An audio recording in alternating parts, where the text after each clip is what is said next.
नमस्कार, बहुत स्वागत है आपका न्यूज 18 बिहार झारखंड में। आपके साथ मैं हूं सोनाली सिंह। बाबा धीरेन्द्र शास्त्री से जुड़ी बड़ी खबर इस वक्त सामने आ रही है। बीजेपी के प्रदेश अध्यक्ष सम्राट चौधरी ने बड़ा बयान इसे लेकर दिया है। सम्राट चौधरी ने साफ शब्दों में कहा कि बिहार में बाबा की एंट्री कोई नहीं रोक सकता है। बिहार बीजेपी के अध्यक्ष ने साफ साफ कहा है कि बाबा बागेश्वर को कोई रोक नहीं सकता। उन्होंने ये भी कहा कि सभी को बोलने की आजादी है, धर्म गुरुओं को कोई कैसे रोक सकता है। सम्राट चौधरी ने नीतीश सरकार को बड़ी चुनौती देते हुए बाबा बागेश्वर को रोकने की बात कही है। सम्राट चौधरी ने कहा कि बिहार सरकार को हिम्मत है तो बाबा धीरेन्द्र कृष्ण शास्त्री को रोक कर दिखाए। कोई रोक नहीं सकता है, फ्रीडम ऑफ स्पीच है। कोई व्यक्ति जो धार्मिक प्रचार में लगे हों, धर्म गुरु हों, उनको रोक आप कैसे सकते हो। और हम लोगों ने तो स्पष्ट कहा है कि सरकार को हिम्मत है तो रोक के दिखाए। हम लोग सभी लोग मिलकर उनके प्रवचन को सुनने के लिए सभी लोग जाएंगे। तो वहीं देखिए, भीषण गर्मी में बाबा बागेश्वर का दरबार सजने वाला है। धीरेन्द्र कृष्ण शास्त्री के आगमन को लेकर तैयारियां पूरी कर ली गई हैं।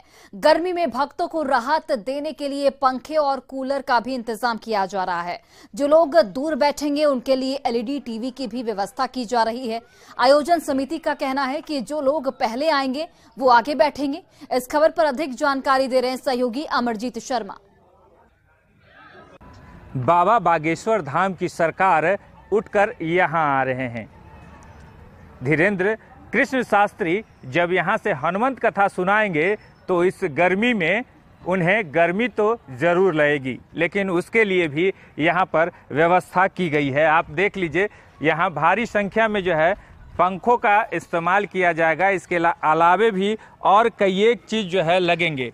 ये क्या क्या लगेंगे, हम यहाँ पर जो मौजूद हैं उनसे ही जो है बात कर लेते हैं कि किस तरह से, क्योंकि काफ़ी गर्मी है और इसमें जो है क्या क्या व्यवस्था रहेगी, ये आप बताएंगे। इस पंडाल में करीब 300 पंखा लगेगा और 120 कमर्शियल कूलर लगेगा, 30-40 एलईडी लगेंगे। कहीं किसी को कोई गर्मी से परेशानी नहीं होगी, उसकी भी मुकम्मल व्यवस्था की गई है जग समिति की तरफ से। तो वीआईपी भी गैलरी रहेगी क्या? वीआईपी क्या है? भगवान के सामने, भगवान के सामने कौन है वीआईपी? हम जिनको भेजते हैं वो वीआईपी हो गए वहाँ जाके। हम लोग कौची हैं? कोई भगवान के दरबार में वीआईपी नहीं है, सबका मान बराबर है। हम लोग अपने आम हर इलाका भर में जो जहाँ है, माने जिस रूप में है, चावल दाल अलुआ जिससे जो बन रहा है, सब लोग अपना अपना गांव से इकट्ठा करके स्थान में ला रहा है। ये तो इस बार ना हो रहा है, यहाँ तो इतिहास है। हर साल चतुर्मासा जग होता है। हम लोग यहाँ के सब नागरिक अभ्यस्त हैं। ये तो बहुत बड़ा बड़ा आयोजन हम लोग यहाँ देखे हैं।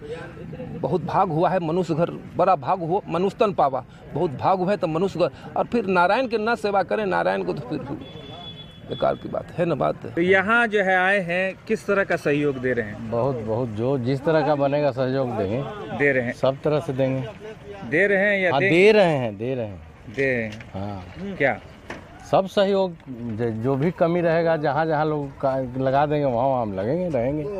जो पहले आएगा वो बैठेगा, आगे बैठेगा। हाँ। तो कैसा लग रहा है ये? बहुत अच्छा, बहुत अच्छा। कौन वीआईपी है? बाबा के दरबार के सामने कोई वीआईपी नहीं है। जो पहले आएगा वही वीआईपी है। जो पहले आएगा वही जो है वीआईपी है, यानी कि आगे बैठेगा। जो बाद में आएगा वो पीछे बैठेगा और एलसीडी पर बाबा के दूर से दर्शन करेगा। न्यूज़ 18 के लिए तरेतपाली से अमरजीत शर्मा। और वहीं देखिए, बाबा बागेश्वर के कार्यक्रम को लेकर एक और बड़ी खबर सामने आ रही है। तरेतपाली मठ के पास 20 फीट लंबी हनुमान जी की मूर्ति बनाई जा रही है। जानकारी ये मिल रही है कि कार्यक्रम की शुरुआत हनुमान परिक्रमा और जलाभिषेक से किया जाएगा।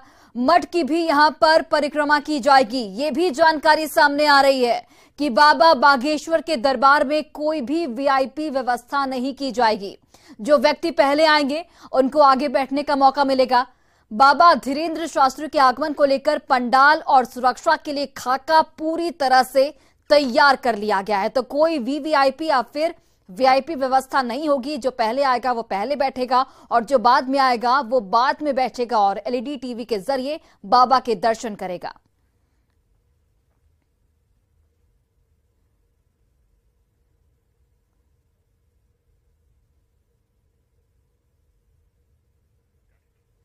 तो बिल्कुल तरेत पाली मठ के पास बाबा बागेश्वर का दरबार सजने वाला है। पंडित धीरेन्द्र कृष्ण शास्त्री के आगमन को लेकर तैयारियां लगभग पूरी कर ली गई हैं। कार्यक्रम में कई नेता अपना योगदान दे रहे हैं। बीते दिन चिराग पासवान की पार्टी एलजेपीआर के नेता और पूर्व एमएलसी हलास पांडे भी कार्यक्रम स्थल पहुंचे, जिन्होंने मठाधीश स्वामी सुदर्शनाचार्य जी महाराज से आशीर्वाद भी लिया। हलास पांडे से बातचीत की हमारे सहयोगी अमरजीत शर्मा ने।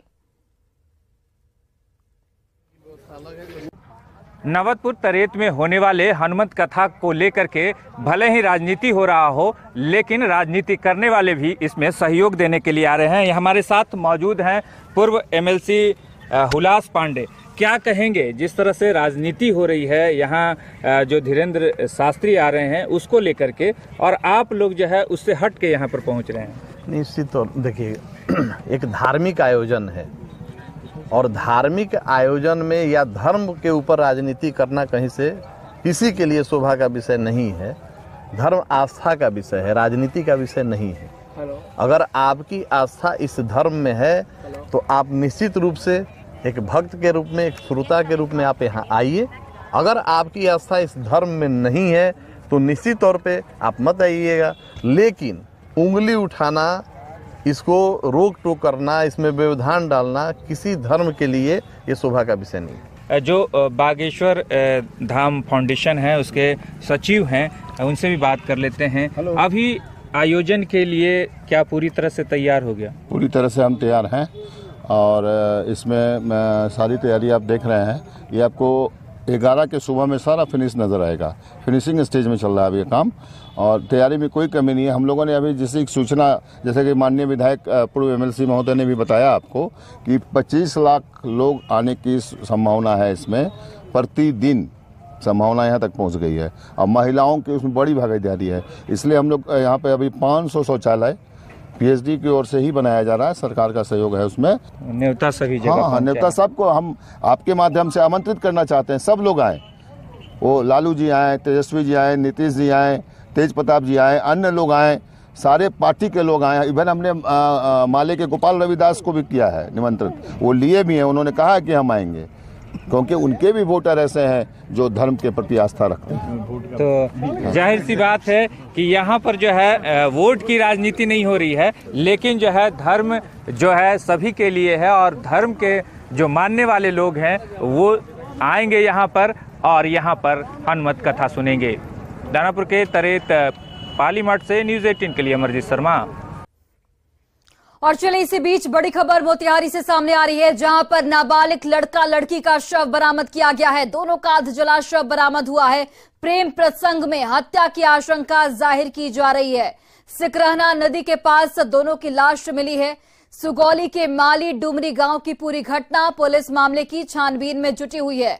बड़ी जानकारी, बड़ी खबर मोतिहारी से आपको दे रहे हैं, जहां पर नाबालिग लड़का लड़की का शव बरामद किया गया। दोनों का अधजला शव बरामद हुआ है। प्रेम प्रसंग में हत्या की गई है, इसकी आशंका पुलिस की ओर से जाहिर की जा रही है। और चलिए हमारे सहयोगी मुकेश सिन्हा जुड़ गए। मुकेश, क्या कुछ पुलिस की कार्रवाई में अभी तक पता चला है?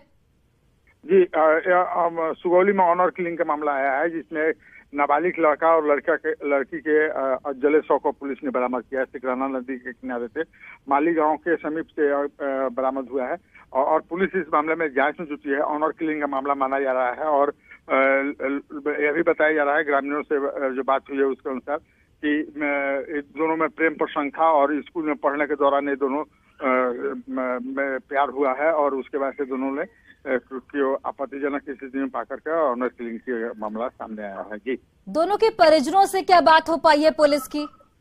नहीं, अब पुलिस परिजनों की तलाश कर रही है और पुलिस परिजनों के आने का और फिर उन्हें उनसे बात करने का प्रयास कर रही है। जी, चलिए आप नजर बनाकर रखिए, अपडेट के लिए वापस लौटेंगे। बहुत बहुत धन्यवाद आपका।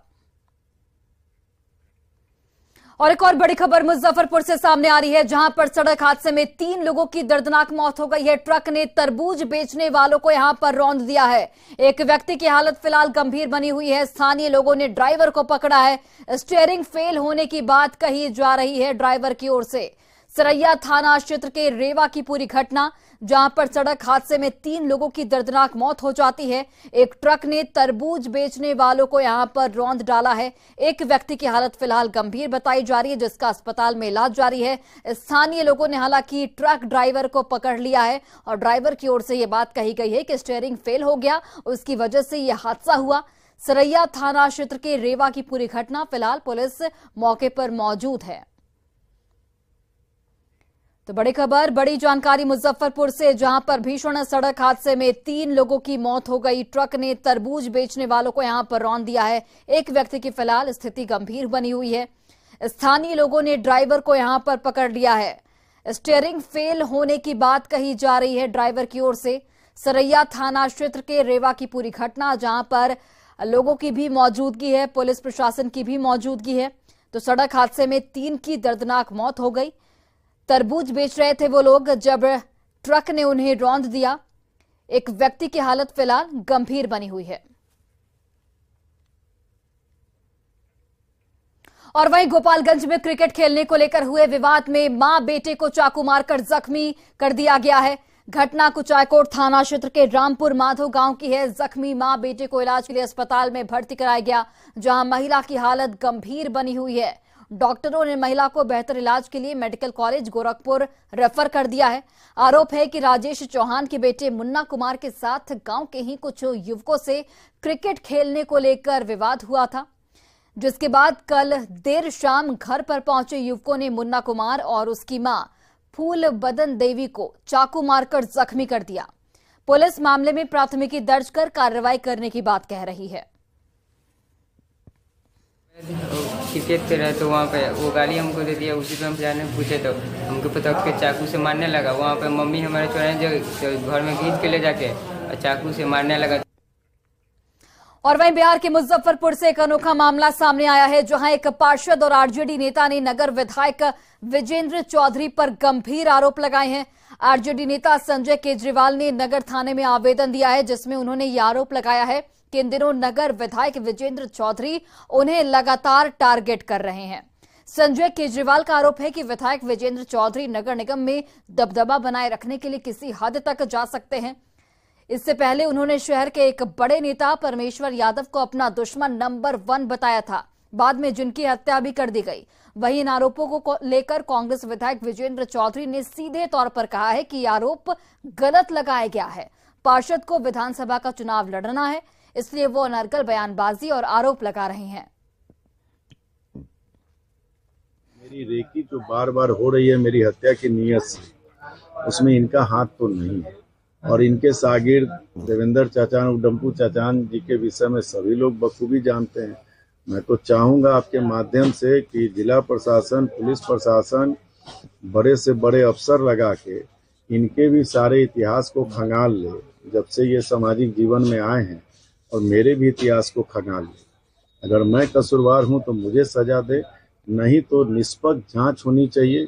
हम तो उसका नोटिस नहीं ले रहे हैं। शासन को दिया है पिटीशन, तो अच्छे से जांच प्रशासन कर ले, कौन किसको धमकी दे रहा है या क्या कर रहा है। ये बात सही है। कुछ दिन पहले कुछ लोग बोर्ड की बैठक नहीं होने देना चाहते थे पार्षद के साथ, जो घटना घटी थी उसके कारण।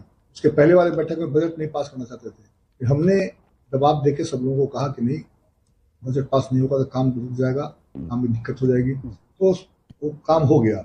बहुत लोगों के यहाँ वार्ड पार्षद लोग जा नहीं रहे हैं, उनका नेतागिरी स्वीकार नहीं कर रहे हैं, या फिर हो सकता है कि कोई बॉडीगार्ड के लिए भी ये सब काम करता है। और वहीं देखिए, गोपालगंज पुलिस ने दियारा इलाके में छापेमारी कर शराब से भरी ट्रैक्टर ट्रॉली को जब्त किया है। जब तक ट्रैक्टर ट्रॉली में गुप्त तहखाना बनाकर यूपी से गंडक नदी के रास्ते शराब की तस्करी की जा रही थी। जादवपुर थाने की पुलिस को राजवाही गांव के पास वाहन चेकिंग के दौरान ये बड़ी सफलता मिली है। ट्रैक्टर ट्रॉली में गुप्त तहखाना के अंदर से 200 लीटर से ज्यादा विदेशी शराब बरामद की गई है। हालांकि अंधेरे का फायदा उठाकर तस्कर वहां से फरार हो गए। उत्पाद अधिनियम के तहत प्राथमिकी दर्ज कर पुलिस फरार तस्कर की तलाश में जुटी हुई है।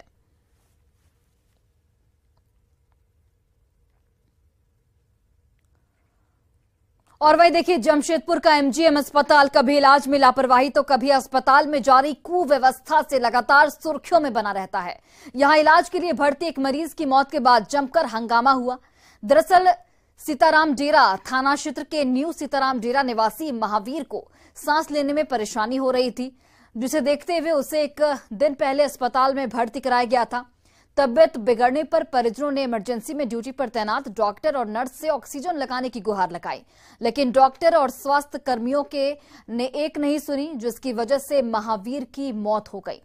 मौत के बाद मृतक के परिजनों ने जमकर हंगामा किया, साथ ही डॉक्टर पर लापरवाही का आरोप लगाते हुए मुकदमा दर्ज करने की मांग की है। वहीं हंगामे की खबर मिलते ही पुलिस मौके पर पहुंची और जांच का भरोसा देकर लोगों को शांत कराया गया। घर नहीं गए, उनको जो जो दवा लिख दिया गया सारा दवा वो ला के दिया, तो यहाँ डॉक्टर या नर्स जो थी वो क्या कर रहे थे? जब सारा सामान जब बाहर से मंगाना था, जब बाहर से ला के लोग दे दिया, आज अगर वो सामान को उसको सही समय पर दे दिया रहता तो आज वो आदमी का स्थिति या वो आदमी मृत नहीं होता। या कहीं ना कहीं यहाँ के प्रबंधक का लापरवाही है, यहाँ के डॉक्टर के, यहाँ के सिस्टर की ये लापरवाही यहाँ साबित करता है। हम लोग का मांग है कि जिस तरह इस तरह का घटना हुआ, इस तरह का पुनरावृत्ति घटना नहीं होना चाहिए। और इसी बीच बड़ी खबर रांची से सामने आ रही है, जहां पर राजभवन ने सरकार से बन्ना गुप्ता मामले में रिपोर्ट मांगी है। सरयू राय ने आरोप लगाए थे, प्रतिबंधित हथियार रखने का आरोप लगाया गया था बन्ना गुप्ता पर। वायरल वीडियो मामले में रिपोर्ट मांगी गई है। आरोपों की जांच का यहां पर निर्देश दिया गया है। तो बड़ी खबर रांची से, राजभवन ने सरकार से बन्ना गुप्ता मामले में रिपोर्ट मांगी है। सरयू राय ने बन्ना गुप्ता पर प्रतिबंधित हथियार रखने के आरोप लगाए थे और इसी आरोप के तहत एक वीडियो भी वायरल हुआ था और इस मामले में सरकार से रिपोर्ट राजभवन की ओर से मांगी गई है।